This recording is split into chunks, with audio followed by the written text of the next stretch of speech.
Right. So at this point, we've created a pie chart, bar chart, line graph chart, and a map. Tableau will allow you now to combine all those visualizations together to set up essentially a filter option that allows your users to filter the visualizations based on whatever variable they're most interested in. I've already mentioned the interactive component, and you've kind of seen illustrations of that with each visualization, right? As you're hovering on them, you can see information. The filter option allows you to essentially to take the next step with that interactivity by setting up those filters for each visualization. And I'll show you what I mean. So where we've been going to create a new worksheet, just next to that, you should see the new dashboard option. Go ahead and click that new dashboard. And at this point, you probably notice a little bit different interface here. For instance, we no longer have those column headings that we saw in the previous worksheets, right? All of this is now gone. And instead, we see all of the visualizations that we've created. So in your case, if you've been following along, you should have these final four: the trees by borough, trees by name, trees counted by date, and tree density map. We can begin by populating one of those. Just click, drag, and drop into that particular pane. And notice all this gray area. For whatever reason, Tableau, many people's computers defaults into this range area, but we want to expand that and effectively to have it fit the screen. So we'll automatically adjust to the size of the screen. And we've got that now worked out. All right, so we've got the pie chart. We're going to go ahead and drop the map in next so that we can get it on the bottom here.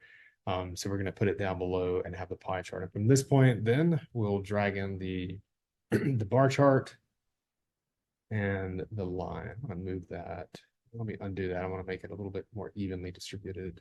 To do that, I'm just going to kind of split right there. Okay, so we've got all three created now.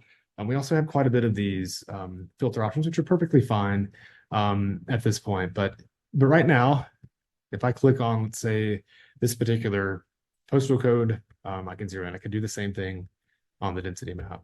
Click and it highlights only that area. Same with the pies, etc.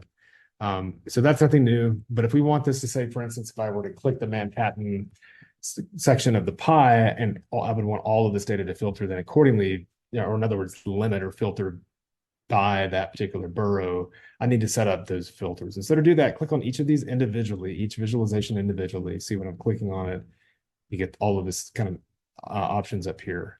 If we want to set up the use as filter on all of these, all four of them. So I'm going to go one by one and select that use as filter, including the map. And so at this point, we've done that. So now if I click on the Manhattan option, all of my data is then filtered by that particular, in this case, the Manhattan borough. Same with Queens.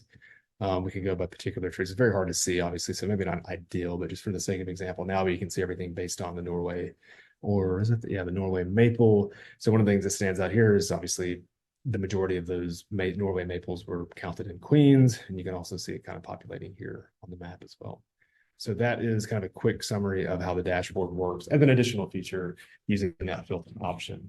Okay, so that's a quick introduction to using Tableau to create common visualizations. I hope this video was helpful. If you have any questions, please reach out to me. My name is Adam Clemens, and my email address is jaclemon@olemiss.edu.